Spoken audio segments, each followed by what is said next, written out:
নবীজির এই সমাজকে বাদ দিয়ে মত গড়া কোনো মতবাদ তন্ত্র মন্ত্র দিয়ে যে সমাজ গড়া হবে সেই সমাজ আল্লাহর কসম দুনিয়াকে শান্তি এবং সম্মান দুটার কোনটাই দিতে পারবে না। এটি প্রমাণিত সত্য। দুনিয়ার যে কোনো মহাদেশে হোক, দেশে হোক, অঞ্চলে হোক, এটি প্রমাণিত সত্য।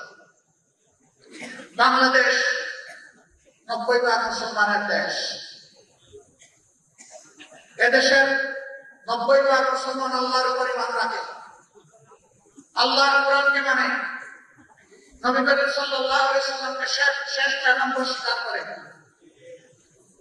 এই দেশে আইন চলবে কোরআনের মতো মানে ইনশাআল্লাহ।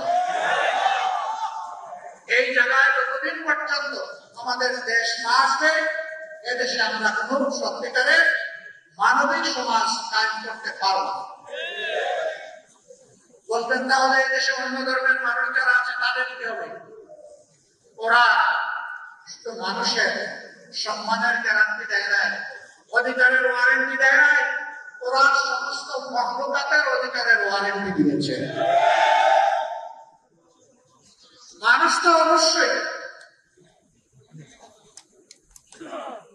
মদিনায় যেমন সকল ধর্মের মানুষ পূর্ণ ধর্মের স্বাধীনতা, নাগরিক নিরাপত্তা এবং অধিকার ভোগ করেছে, আল্লাহর দেওয়া আইনের এবং বিধানের ভিত্তিতে আমাদের প্রিয় দেশেও যদি সেই সমান ব্যবস্থা কায়েম হয় ইনশাআল্লাহ তাআলা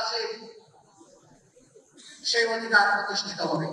শুধুমাত্র সিটি ব্যাংকে অ্যাকাউন্ট থাকলেই করতে পারবেন গুগল পে। তাই অ্যাকাউন্ট খুলুন আজই।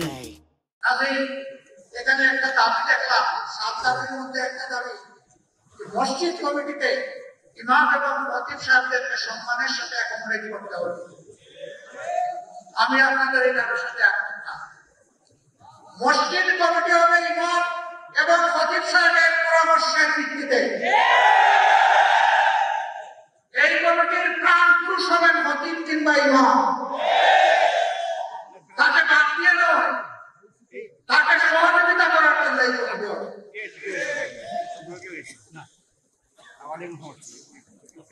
আপনাদের মর্যাদা নাই। আমরা যখন জীবিত আপনারা ইমামতি করেন, আমরা পিছনে দাঁড়িয়ে যাই, আপনারা আমাদের ইমাম। আমরা যখন দুনিয়া থেকে বিদায় নেই তখন আপনারা আমাদের ইমাম। শুধু ব্যতিক্রম এতটুকু, জীবিত অবস্থায় আপনাদের পিছনে দাঁড়ায় আর দুনিয়া থেকে চলে গেলে আমাদের লাশটা সামনে রেখে আপনারা দাঁড়ান। আপনারা হচ্ছেন ইমামুল হাইয়া ওয়াল মাইয়া, হায়াতেও ইমাম, মৌতেও ইমাম। আমরা এই দিক থেকে করে যাওয়ার ভিতর থেকে আপনাদের প্রতি আজীবন সম্মান দেখাতে চাই। আমাদের ইমাম এবং খতিব সাহেবরা কারো করুণার পাত্র হবেন এটা আমরা দেখতে চাই। সমাজের ফয়সালা মিম্বর থেকে আসবে ইনশাআল্লাহ, সেই ফয়সালাই মিম্বর মেনে নেবে।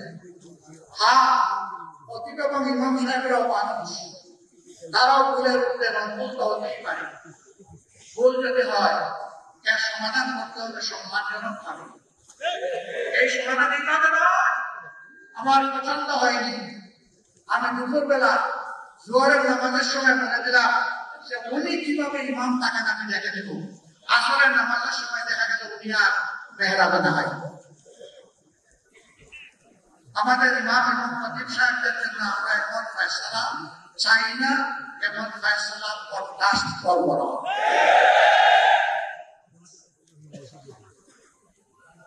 তাদেরকে তাদের পূর্ণ মর্যাদায় অধিষ্ঠিত করতে হবে। আপনাদের দাবিগুলো খুব ছোট, কিন্তু এত ছোট জায়গায় পড়ে থাকতে হবে না। আপনাদেরকে এই সমাজের দায়িত্ব নিতে হবে। আমাদের ইমাম যেদিন সমাজের ইমাম হবে সেই দিন ইনশাআল্লাহ আমরা সত্যিকারের মুক্তি পাবো ইনশাআল্লাহ।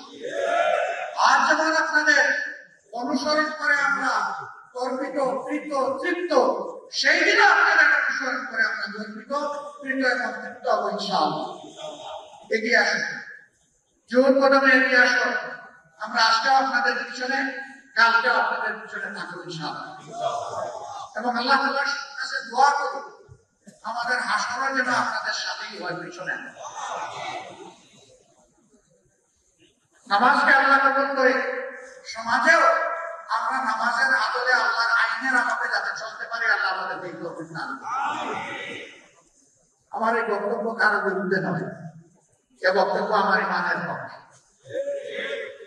সুতরাং বক্তব্যের বিষয়বস্তু একেবারে স্পষ্ট।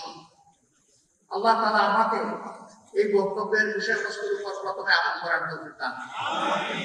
আমাদের সবাইকে আমল করার তৌফিক দান করুন। বাংলাদেশের সমস্ত মানুষকে আল্লাহ তাআলা আমল করার তৌফিক দান করুন। আপনাদের নেতৃত্বে একটি সোনালী সমাজ আগামীতে তৈরি হবে।